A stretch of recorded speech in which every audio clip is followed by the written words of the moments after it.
నమస్కారం, నా పేరు జ్యోతిర్మయి. ఈరోజు మనం డిస్కస్ చేసుకోబోయే టాపిక్ ఇమ్యూనిటీ.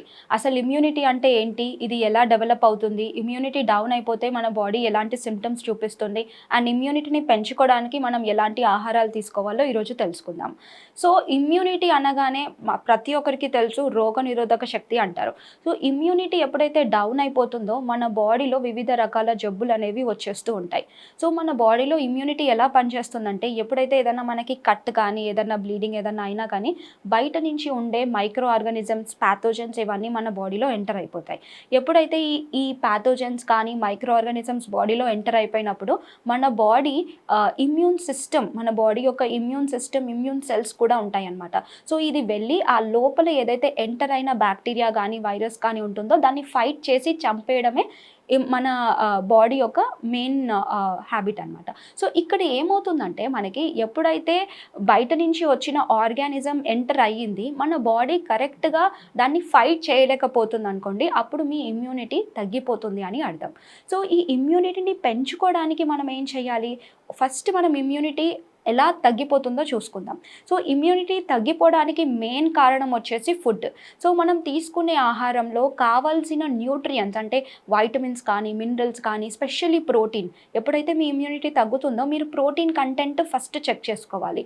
ఎంత ప్రోటీన్ మీరు డైట్లో తీసుకుంటున్నారు, ప్రతి ఒక్క కేజీకి 1 గ్రామ్ చొప్పున మీరు ప్రోటీన్ అనేది తీసుకోవాలి. ప్రోటీన్ తగ్గిపోతుంది మీ డైట్లో అంటే ఇమ్యూనిటీ డౌన్ అయ్యే అవకాశాలు ఉంటాయి. అండ్ దీంతో పాటు వైటమిన్స్, మినరల్స్, దీన్ని మైక్రో న్యూట్రియంట్స్ అంటారు. ఈ మైక్రో న్యూట్రియంట్స్ అనేది తక్కువ క్వాంటిటీలో కావాలి, కానీ బాడీకి ఈ ఇమ్యూనిటీని పెంచడానికి ఈ మైక్రో న్యూట్రియంట్స్ అనేవి చాలా ఇంపార్టెంట్. ఎప్పుడైతే ఈ ఇమ్యూనిటీ తగ్గిపోతుందో మీరు తీసుకునే డైట్లో ఇవన్నీ తగ్గిపోతున్నాయి అని అర్థం.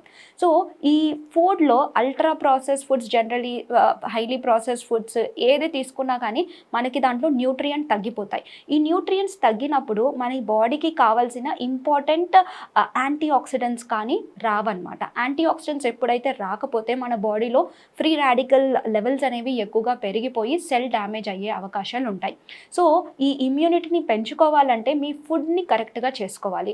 దీంతో పాటు స్మోక్ అండ్ ఆల్కహాల్, మీరు కావాల్సిన దానికన్నా ఎక్కువగా ఆల్కహాల్ తీసుకుంటున్నారు అండ్ ఎక్కువగా మీరు స్మోక్ ఇలాంటివన్నీ చేస్తున్నారు అనుకోండి, దానివల్ల కూడా మన ఇమ్యూనిటీ డ్యామేజ్ అయ్యే ఛాన్సెస్ ఉంటుంది. స్పెషల్లీ ఇవన్నీ మన బాడీని డ్యామేజ్ చేస్తుంది. అండ్ ఇంకొకటి నిద్ర కరెక్ట్గా లేకపోతే కూడా మన ఇమ్యూన్ సిస్టమ్ డౌన్ అయిపోతుంది. మినిమం 8 గంటల నిద్ర మనం రోజు పడుకోవాలన్నమాట. సో ఈ 8 గంటల నిద్ర లేకపోతే డెఫినెట్లీ మీ బాడీ పైన ఎఫెక్ట్ చూపిస్తుంది. And one more important thing is your exercises. ఎప్పుడైతే ఎక్సర్సైజెస్ చేస్తామో బాడీ యాక్టివ్గా ఉంటుంది, రిపేర్ కూడా అవుతుంది. మీరు నిద్ర పోయినప్పుడు మన బాడీలో సెల్ అన్నీ రెస్ట్ తీసుకుంటుంది. సో ఈ రెస్ట్ అనేది మన బాడీకి అవసరం. సో ఈ ఇమ్యూనిటీని మనం ఇంక్రీజ్ చేసుకోవాలంటే ఇవన్నీ జాగ్రత్తలు తీసుకోవాలి. దీని తోడుగా ఇమ్యూనిటీ బూస్టింగ్ ఫుడ్స్ అంటాం. స్పెషల్లీ మనం తీసుకున్నట్టయితే టర్మరిక్ తీసుకోవచ్చు, అది కూడా ఇమ్యూనిటీ ఇంక్రీజ్ అవ్వడానికి హెల్ప్ అవుతుంది. రెగ్యులర్గా మనం వింటూ ఉంటాం vitamin C is a powerful antioxidants. ఇది కూడా మనకి ఇమ్యూనిటీని పెంచడానికి హెల్ప్ చేస్తుంది. ప్రోటీన్ కూడా మనకి ఇమ్యూనిటీని ఇంక్రీజ్ చేయడానికి హెల్ప్ చేస్తుంది.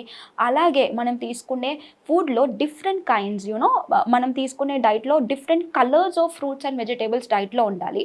ఆకుకూరలు, ప్రతి ఒక్క ఆకుకూరలో మనకి ఈ డిజీజ్ ఫైటింగ్ కెపాసిటీ అనేది ఎక్కువగా ఉంటుంది. లైక్ స్పినాచ్ కానీ, పాలకూర, తోటకూర, మెంతికూర, ఇలాంటివన్నీ మన డైట్లో ఉండేలాగా చూసుకోవాలి. దీంతో పాటు మనకి లైకోపిన్, స్పెషల్లీ మనకి టొమాటోస్లో ఉంటుంది, ఇది మీ డైట్లో ఉండేలాగా చూసుకోండి. ఆల్ కైండ్స్ ఆఫ్ బెర్రీ ఫ్యామిలీకి చెందినవి like blueberry, blackberry, raspberry, strawberries, ఇలాంటివన్నీ మీ డైట్లో ఉండేలాగా చూసుకోండి. సో ఇలాంటివన్నీ కరెక్ట్గా తీసుకోవడం వల్ల మీ ఇమ్యూనిటీ అనేది ఇంక్రీజ్ అయ్యే ఛాన్సెస్ ఉంటుంది.